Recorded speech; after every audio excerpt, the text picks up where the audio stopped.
When I played more, absolutely. I'd play with them and be like, man, I can play with these guys for a couple of days, not every single day. They're just so consistent, and that's what makes them so much better than everybody else.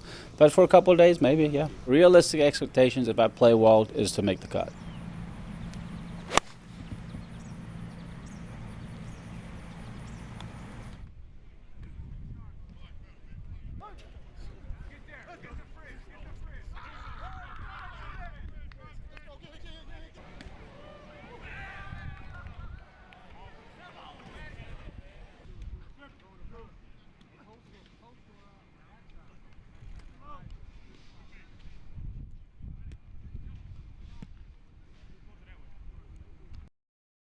Golden, thanks for wrapping up. He's Hendersonville's favorite son. Golden Tate recognized in his hometown Monday. An honor for the former Pope John Paul II standout, who's now a Super Bowl champion, as his Seahawks easily proved they were the best of the best against the Broncos.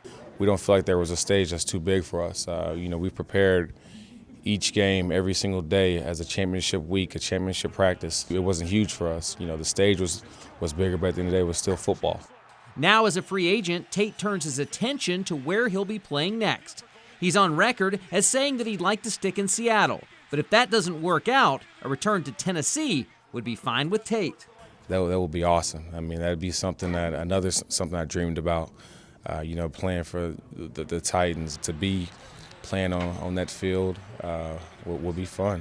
And Tate had a story to tell today as well about his last trip to this building to pay for a traffic ticket that he incurred on signing day of his senior year in high school. This trip to the building, he said, a little more pleasant. In Hendersonville, Dave Foster, Fox 17 Sports.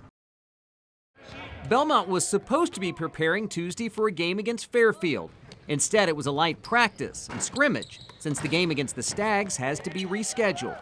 It's the first time head coach Rick Byrd can remember something like this happening in nearly 20 years.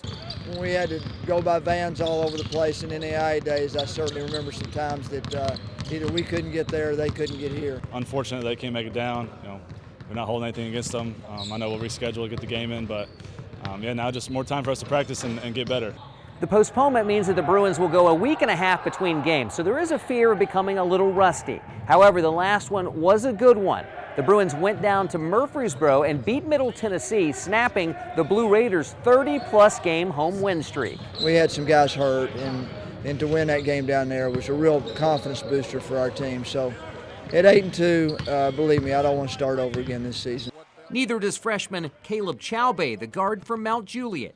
He got his first start against the Blue Raiders due to an injury and was excited to play more and be a part of the big victory. I played against VCU a lot when Craig went down, so I was kind of used to playing those minutes from the game before, so yeah, I think I did the job pretty well. Now Chaubey and the Bruins will have to wait a few more days for another chance to go to work.